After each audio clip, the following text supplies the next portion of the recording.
Jake Morrison stared at the empty bottle in his hand. The cheap whiskey had done nothing to help him sleep again. 6 months since the war ended, and he still woke up in cold sweats every night. The dreams always came back. Fire, screaming, blue blood on his hands. His small apartment on Europa Station felt like a prison cell. The walls were too close. The air recycler made too much noise. Everything reminded him of the warships he had lived on for 3 years. 3 years of fighting aliens across half the galaxy. 3 years of watching good people die. The door chime rang. Jake looked at the clock. It was barely 8 in the morning. Nobody visited him anymore. His old friends from the Marines had either died in the war or moved on with their lives. Jake could not move on. He opened the door and froze. Captain Ben Cole stood in the hallway wearing his dress uniform. Jake had not seen his old commander since the victory parade on Earth. Cole looked older now. Gray hair at his temples, lines around his eyes.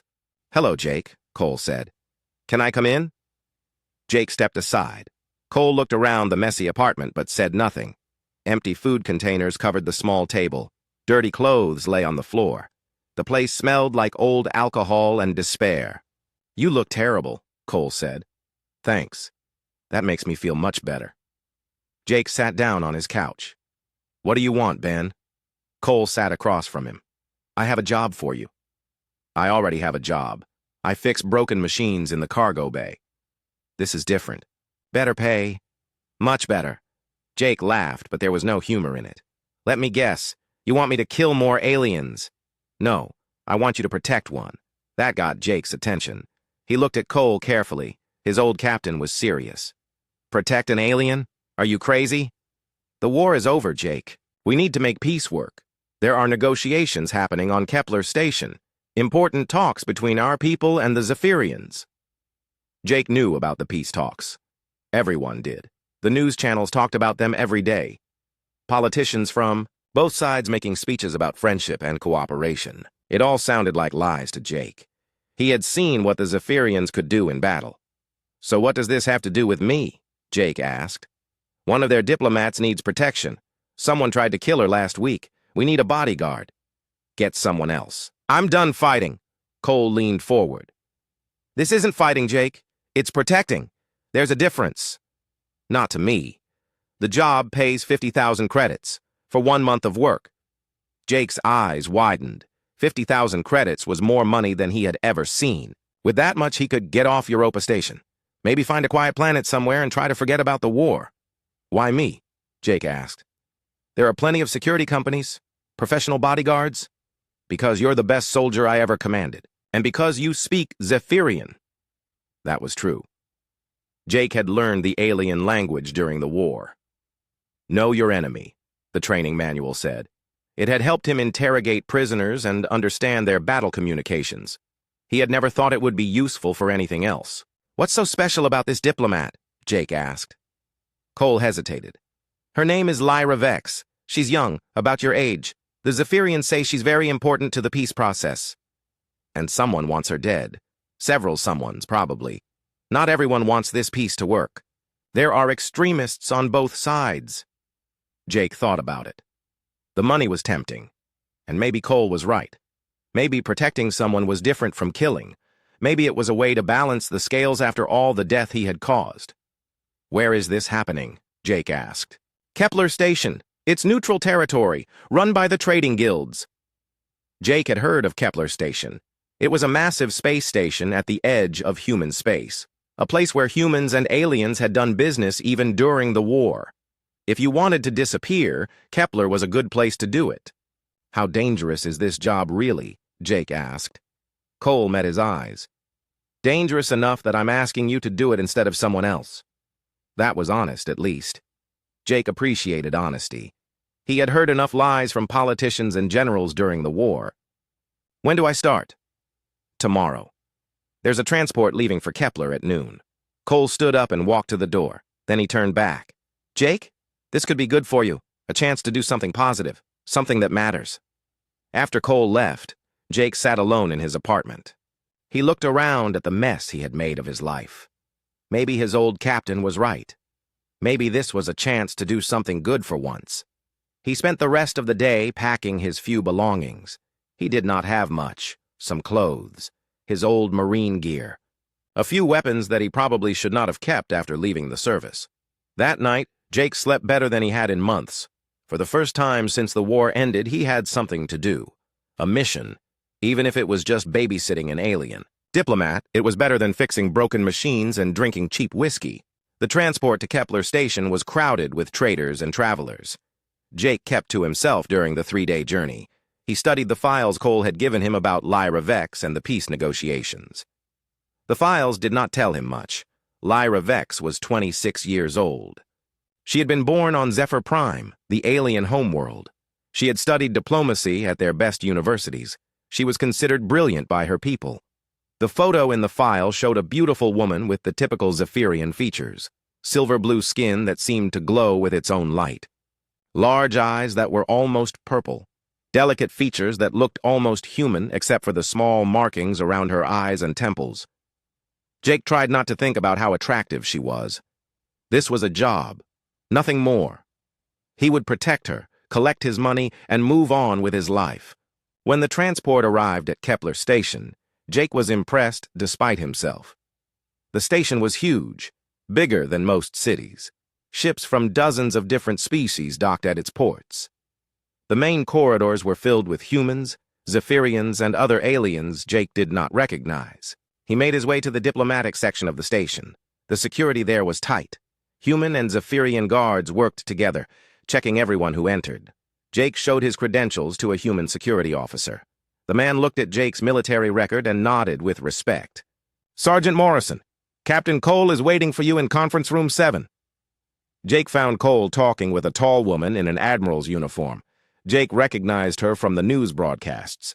Admiral Lisa Grant, one of the heroes of the war. "Jake," Cole said, "this is Admiral Grant. She's in charge of security for the human delegation." Grant looked Jake up and down. "I've read your file, Sergeant. Impressive record. I hope you're ready for this assignment." "Where is she?" Jake asked. "Meeting with her own people. You'll meet her tomorrow morning. For now, get settled in. Your room is next to hers." Jake nodded. He was ready to get started, ready to earn his 50,000 credits and put the war behind him once and for all. He had no idea that meeting Lyra Vex would change his life forever. Jake woke up early the next morning. Old habits from the Marines died hard. He showered, dressed in clean clothes, and checked his weapons. The station allowed him to carry a sidearm as part of his security clearance. At exactly 8 o'clock, he knocked on the door next to his room. A soft voice answered in perfect English. "Come in."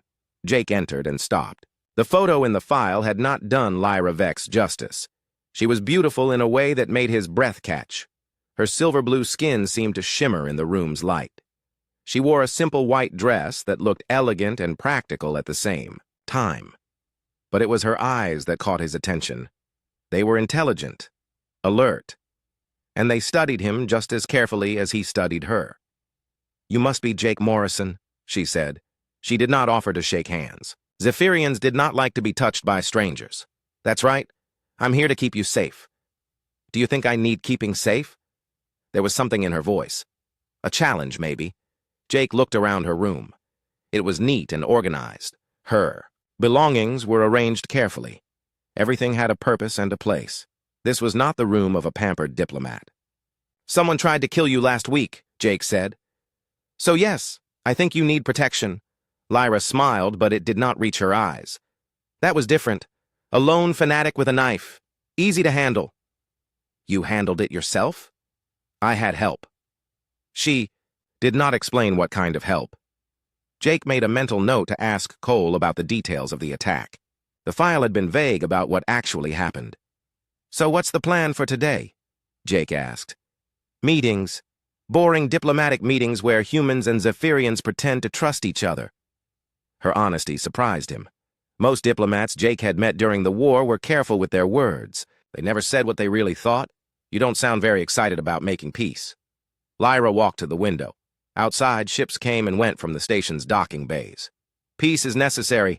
That doesn't make it easy." Jake understood that feeling. He had killed Zephyrians during the war.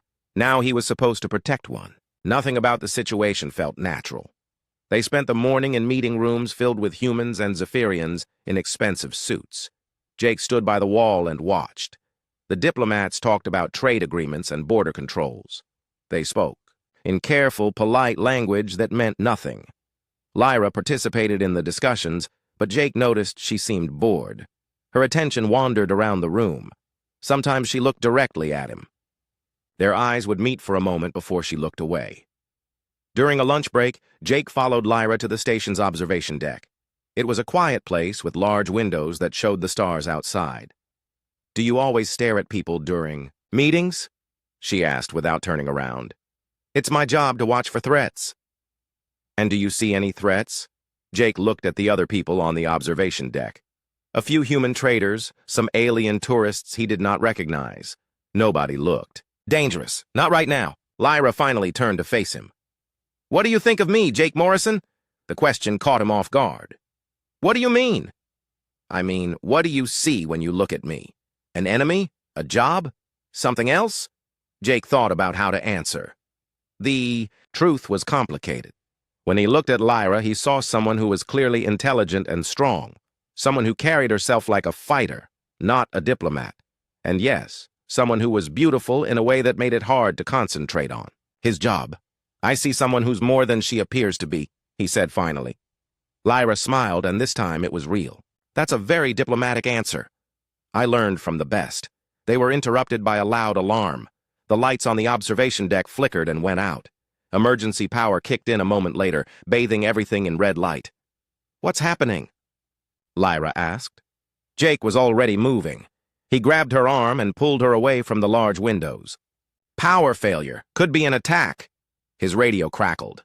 Cole's voice came through the static. "All security teams, we have multiple system failures throughout the station. Unknown cause." Jake looked around the observation deck. The other people were confused, but not panicking.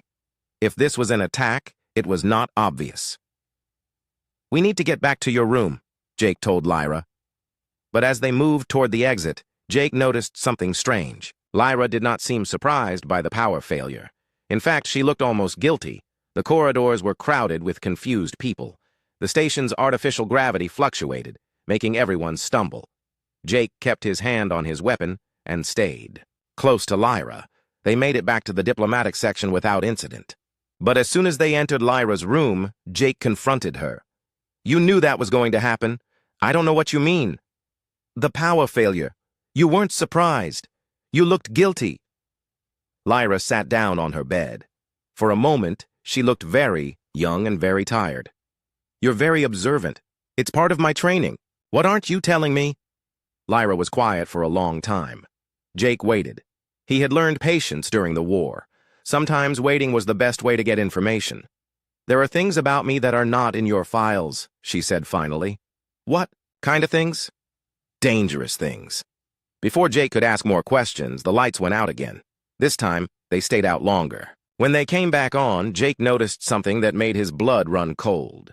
The security cameras in the hallway were sparking.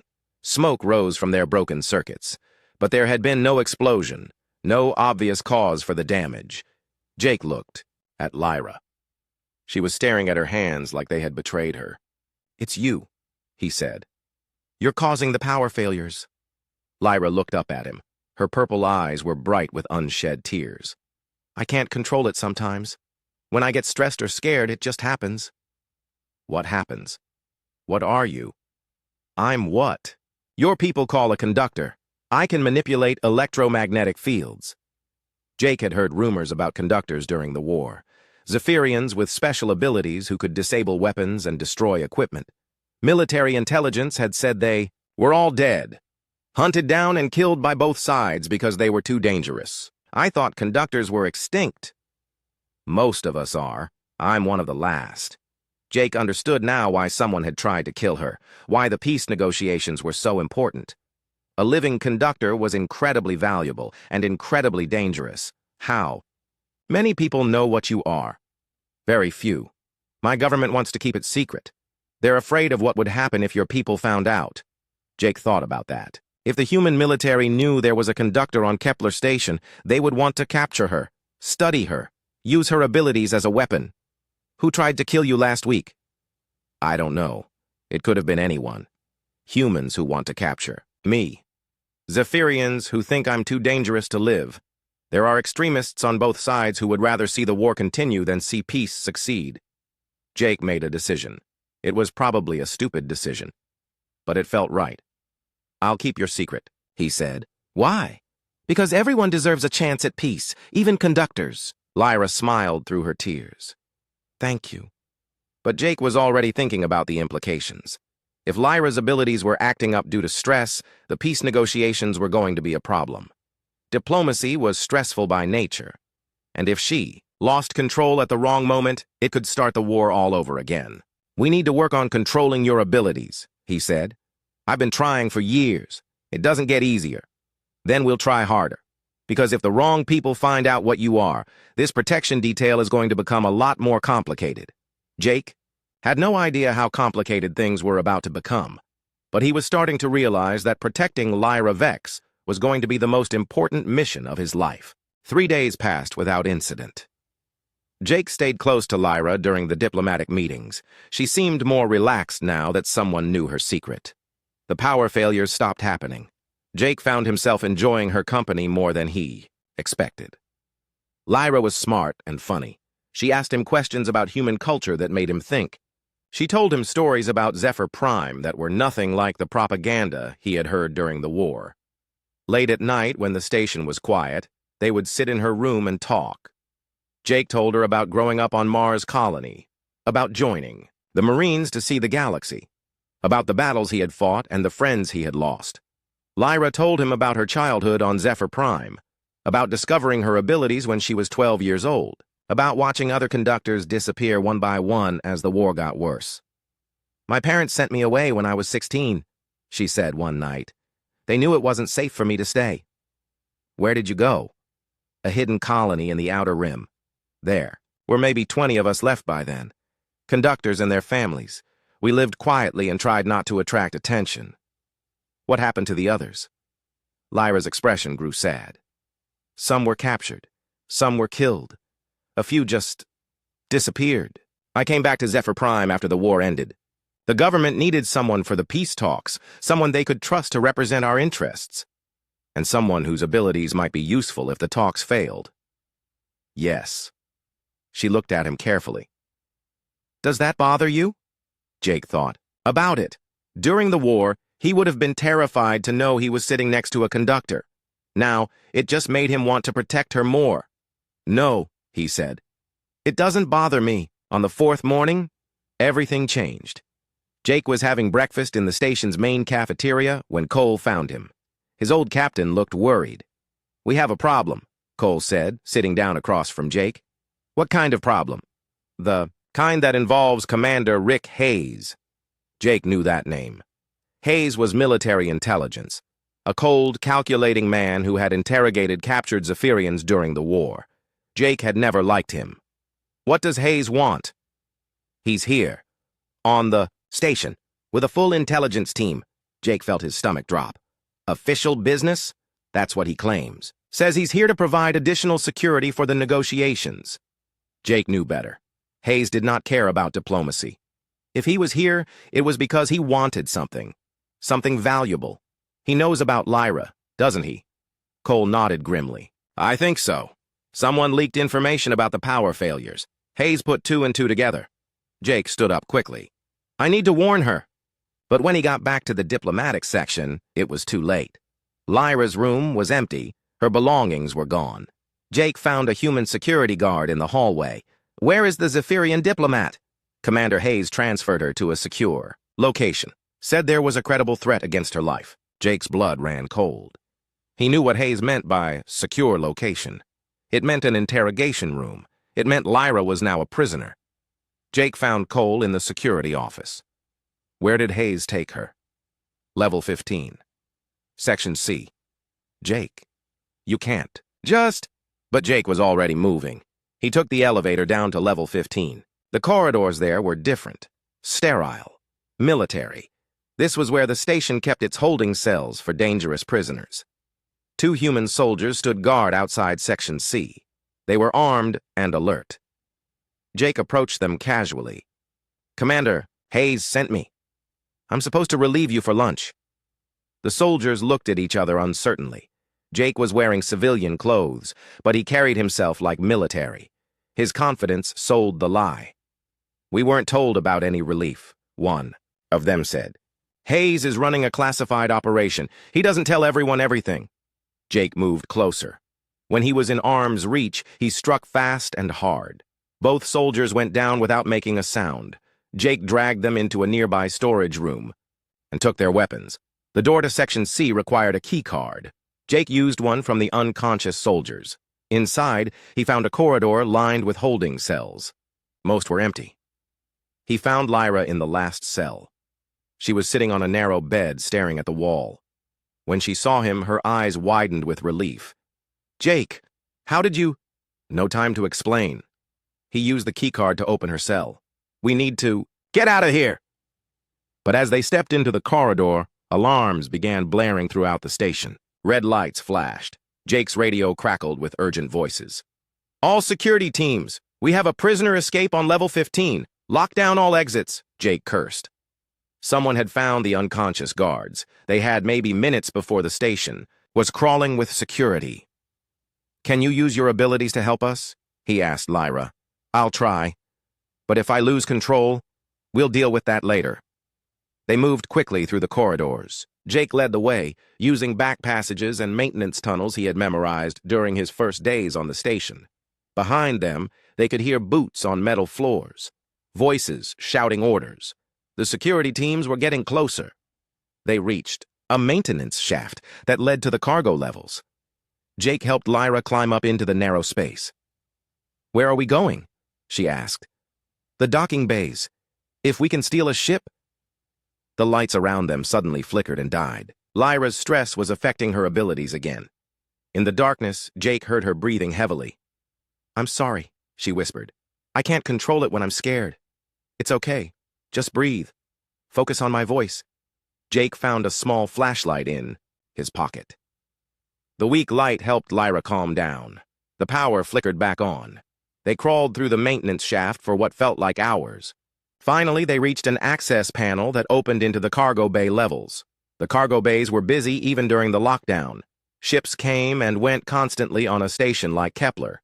Jake hoped they could blend in with the crowd. But as they emerged from the maintenance shaft, Jake saw Commander Hayes waiting for them. He had 20 soldiers with him.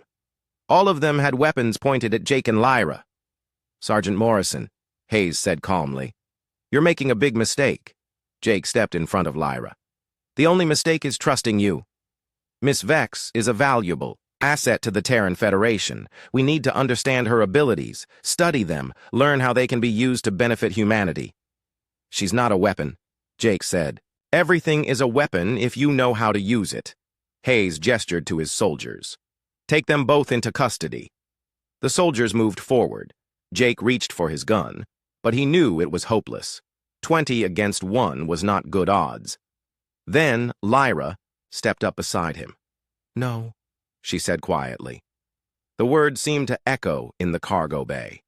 Suddenly, every electronic device in the area began sparking. Lights exploded. Computer screens went dark. The soldiers' weapons stopped working. Lyra's eyes glowed with purple light. Her markings became bright against her silver skin. Jake could feel electricity in the air around them. I am not a weapon, she said, her voice carrying power that made Jake's teeth ache. I am not a tool for you to use. I am a person.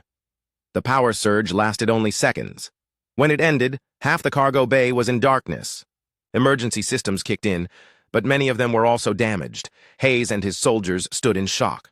Their weapons were useless pieces of metal now. Run, Lyra whispered to Jake. They ran through the darkened cargo bay. Behind them, Hayes was shouting orders, but his soldiers could not follow effectively without working equipment. Jake led Lyra to Docking Bay 7, where he had spotted a small transport ship earlier. The ship's systems were old enough to still work after Lyra's power. Surge, can you fly this? Lyra asked as Jake worked on the ship's locks. I can fly anything. Marine training. The ship's engines came to life just as Hayes and his soldiers reached the docking bay. Jake sealed the airlock and lifted off without waiting for clearance from station control. As they flew away from Kepler Station, Jake looked at Lyra. She was exhausted from using her abilities, but her eyes were determined. "What now?" she asked. "Now we disappear," Jake said, "and we figure out who we can trust." Jake had burned his bridges with the human military. Lyra was a fugitive from both governments. They were alone in a galaxy where everyone would be looking for them. But as Jake looked at the woman sitting beside him, he realized he did not regret his choice. Some things were worth fighting for. Some people were worth protecting, no matter the cost. The stolen transport ship was not built for comfort. Jake and Lyra had been flying for 2 days, staying in the empty space between star systems. They could not risk going to any major ports or stations. Too many people would be looking for them. Jake studied the star charts while Lyra tried to rest. She had been having nightmares since they escaped from Kepler Station. Her abilities were still unstable. Sometimes the ship's lights would flicker when she had a bad dream. "We need supplies," Jake said, looking at their fuel gauge. "And somewhere safe to hide." Lyra joined him at the navigation console. She looked tired, but her eyes were alert. "There's a mining planet called Dust Haven in this sector. It's mostly abandoned now." "Why abandoned?" "The mines ran dry about 10 years ago, but there might still be people there. Refugees, outcasts, people who don't ask questions." Jake plotted a course for Dust Haven. It was a small brown planet orbiting a dying star. Not the kind of place anyone would look for them. The planet's surface was covered in dust storms and empty mining equipment. Jake found a landing pad near what looked like an abandoned settlement. "Looks friendly," he said sarcastically. They gathered their few belongings and left the ship. The air outside was thin and tasted like metal. The wind carried dust that got into everything. The settlement was bigger than it looked from above. Most of the buildings were empty, but Jake could see lights in some windows. Smoke rose from chimneys. People were still living here. A man emerged from one of the buildings. He was old and weathered with gray hair and suspicious eyes. He carried an old rifle that had seen better days. "Who are you?" the man asked. "We don't get visitors here." "We're travelers," Jake said carefully. "Our ship needs repairs." The old man looked at Lyra with interest. Her silver skin made it obvious she was Zephyrian. "Got yourself an alien friend, do you?" "Is that a problem?" The man laughed, but there was no humor in it. "Son, out here, we don't care what color your skin is or where you come from. We only care if you can work and if you can fight." He gestured for them to follow him. "Name's Pete Garcia. I run this place, what's left of it." Pete led them through the settlement. Jake counted maybe 30 buildings that showed signs of life. He saw humans, Zephyrians, and a few other alien species he did not recognize. Everyone looked like they were running from something. "What is this place?" Lyra asked. "Home for people who don't have anywhere else to go," Pete said. "Refugees from the war, criminals who need to disappear, folks who just want to be left alone." He stopped at a small building near the center of town. "You can stay here. Rent's 50 credits a week. No questions asked, no names required." Jake paid the rent from his remaining money. Pete pocketed the credits and walked away without another word. Inside, the building was simple but clean.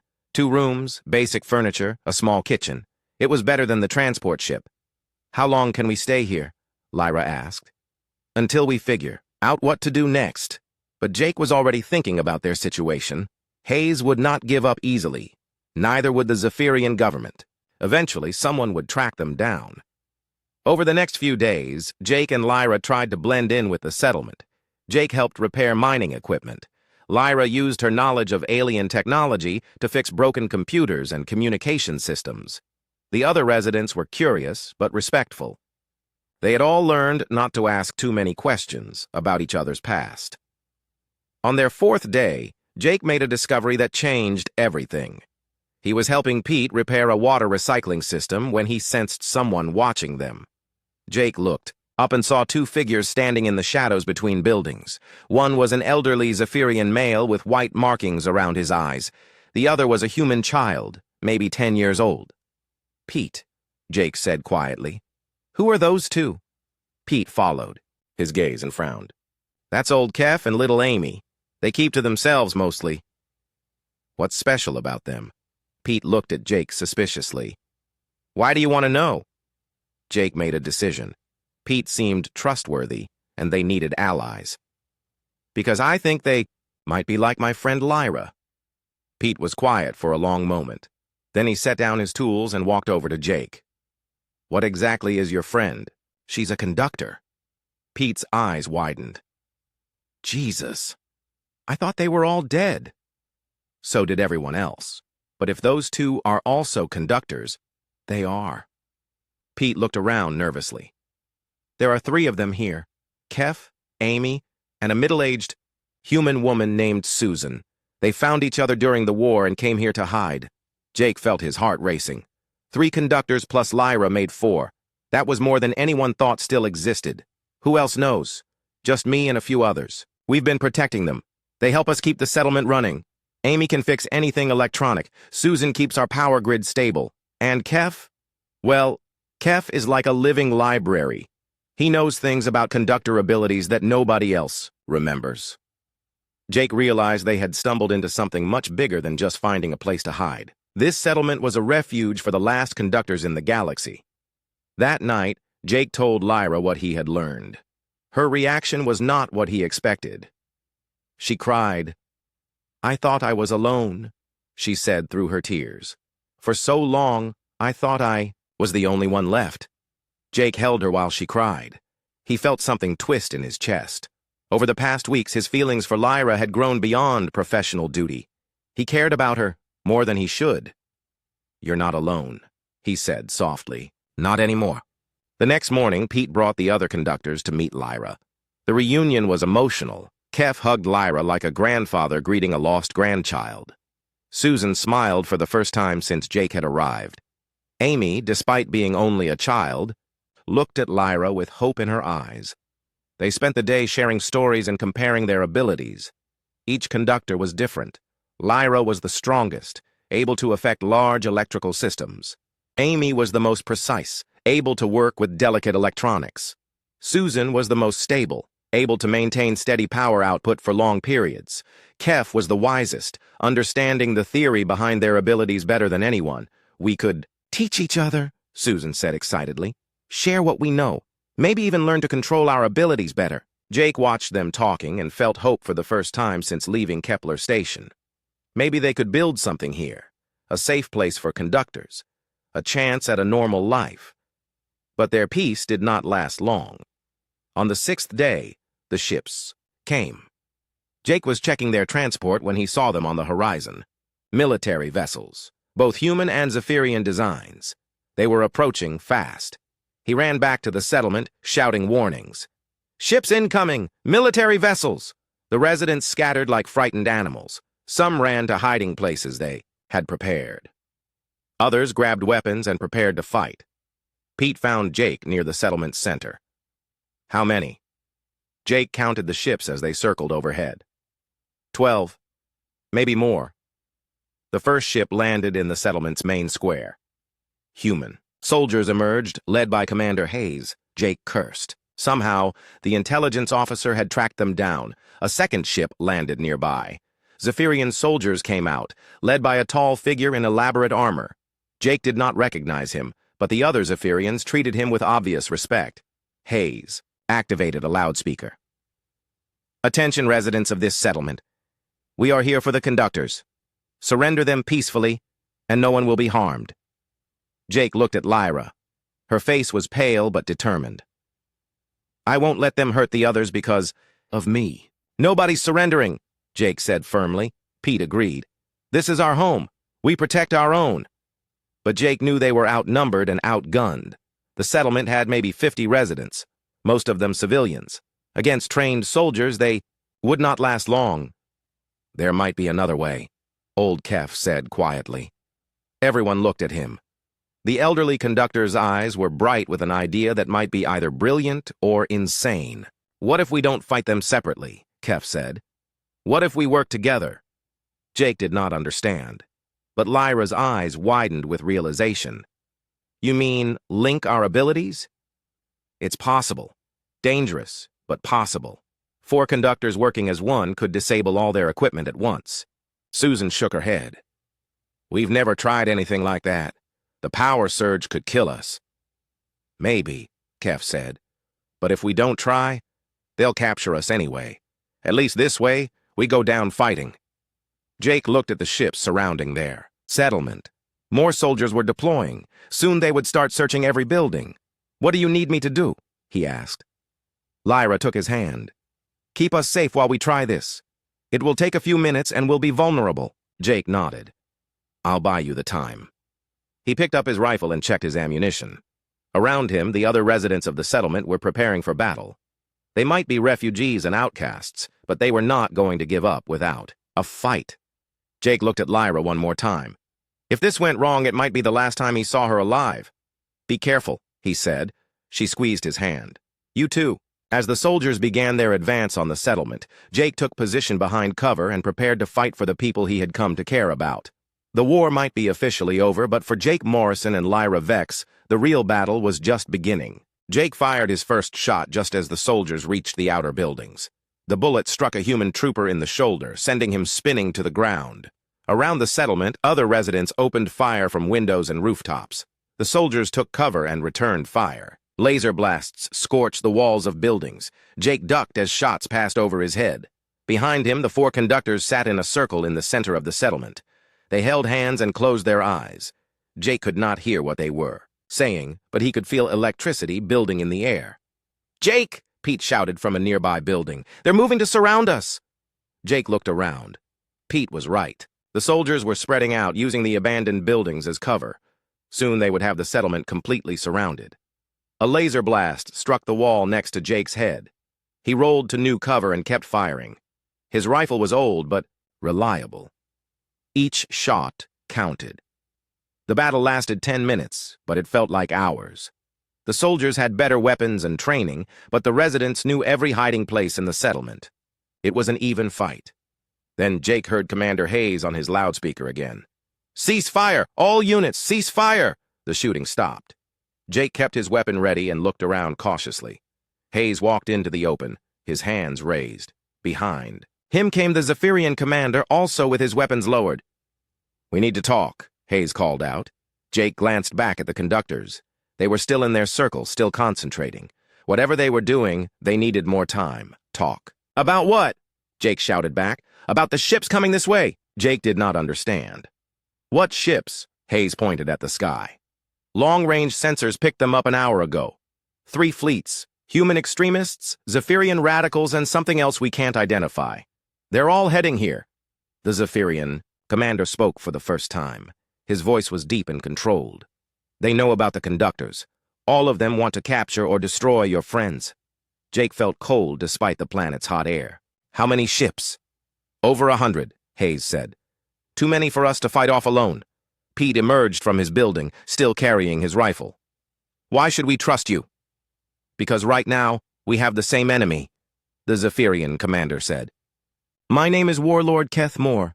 I came here to capture the conductors for my government, but I will not let extremists slaughter innocents to get them. Jake looked at Hayes. And you? Hayes lowered his hands. I still think the conductors should be studied, but not by fanatics who want to turn them into weapons. If we work together, we might be able to protect them. Behind Jake, the air was crackling with power. The conductors were reaching the peak of their effort. He could see Lyra's skin glowing brighter than he had ever seen it. How long until the other fleets arrive? Jake asked. 30 minutes, maybe less. Jake made a decision. It was risky, but they were out of good options. All right, temporary alliance. But I'm in command here. This is our home. Hayes nodded. Keth Moore looked less happy, but he agreed. Jake organized the combined forces quickly. The human and Zephyrian soldiers took defensive positions around the settlement. The residents were told to take shelter in the deepest buildings.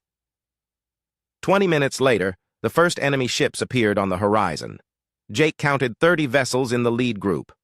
They were flying human military colors, but something was wrong with them. They moved too aggressively.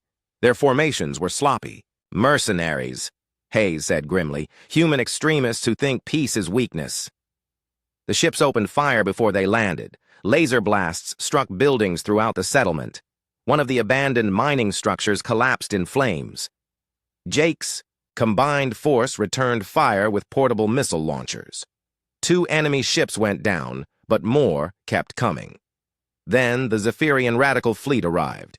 Their ships were sleeker and faster than the human vessels. They landed on the far side of the settlement and deployed troops immediately. The battle became chaos. 3 different armies fought in the streets while civilians hid wherever they could find shelter. Jake stayed close to the conductors, who were still in their circle. Sweat covered their faces. Their bodies were shaking with effort. Whatever they were trying to do was pushing them to their limits. A group of human mercenaries made it past the outer defenses. Jake engaged them in close combat, using his marine training to stay alive. He took a laser burn on his left arm but kept fighting. Just as the situation looked hopeless, Lyra opened her eyes. "Now," she whispered. The power surge that followed was like nothing Jake had ever experienced. Every electronic device on the planet went dark at the same time. Ships fell from the sky as their engines died.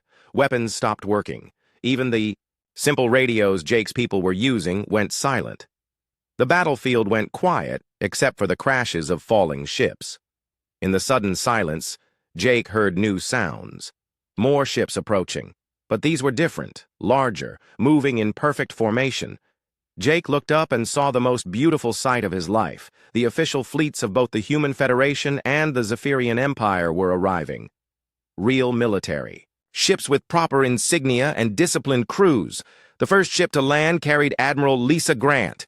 She emerged with a full company of Federation Marines. "Stand down," she ordered. "All unauthorized forces, drop your weapons immediately." The second ship carried Zephyrian officials Jake did not recognize, but their authority was obvious. The radical Zephyrian forces surrendered without a fight. The mercenaries tried to run, but with their ships disabled, they had nowhere to go. Within an hour, the battle was over. The extremists from both sides were in custody. The settlement was safe. Jake found Lyra sitting on the steps of their small building. She looked exhausted but alive. The other conductors were nearby, being checked by medical teams. "How did you do it?" Jake asked, sitting beside her. "We combined our abilities like Kef suggested. For a few minutes, we were like one mind controlling electromagnetic fields across the entire planet." "That sounds dangerous." Lyra smiled weakly. "It was, but it worked." Admiral Grant approached them. She looked older than Jake remembered, but her eyes were sharp as ever. "Sergeant Morrison," she said, "you've caused quite a stir." "Just doing my job, Admiral." "Your job was to protect one diplomat. Instead, you started a small war." Jake stood up. "With respect, Admiral, I protected 4 people who deserved protection. I'd do it again." Grant studied him for a moment. Then, she smiled. "I know you would. That's why I'm offering you a new job." "What kind of job?" "The Federation and the Zephyrian Empire have agreed to a joint program.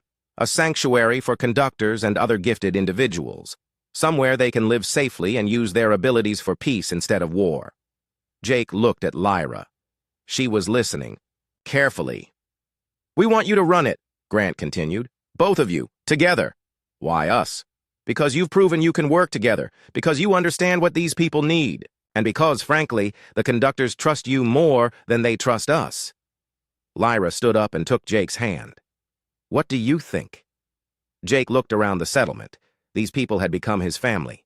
Pete, old Kef, little Amy, Susan, and all the others. They deserved a chance at a normal life. Where would this sanctuary be? "Here," Grant said. "Dust Haven is perfect. Remote, defensible, and the residents already accept differences. We'll provide funding, protection, and official recognition. And the conductors get to choose their own lives? Completely. No forced experiments. No military conscription. Just people living free." Jake looked at Lyra. She squeezed his hand and nodded. "We accept," Jake said. 1 year later, Jake stood on the observation deck of the new facility they had built on Dust Haven. The settlement had grown into a small city. Humans, Zephyrians, and other species lived and worked together. The Conductor Academy was training 12 students now, young people from across the galaxy who had hidden abilities. They learned to control their powers and use them to help others. Amy had become one of the best teachers despite being only 11 years old. Her enthusiasm was infectious. Kef ran the library, collecting knowledge about gifted individuals from every known species. Susan managed the power systems that kept the growing community running. And Lyra had become the heart of everything they were building. "Busy day?" she asked, joining him on the observation deck. The usual. 3 new students arrived this morning. Pete's complaining about the construction noise, and Admiral Grant wants another progress report. Lyra laughed. The sound still made Jake's heart skip a beat. Some things never change. Some things do. Jake pulled her close and kissed her. After a year together, it still felt like a miracle that she was in his life. "The council approved our proposal," Lyra said when they broke apart. "Which proposal?" "The one about expanding to other planets, establishing sanctuary cities throughout the galaxy." Jake smiled.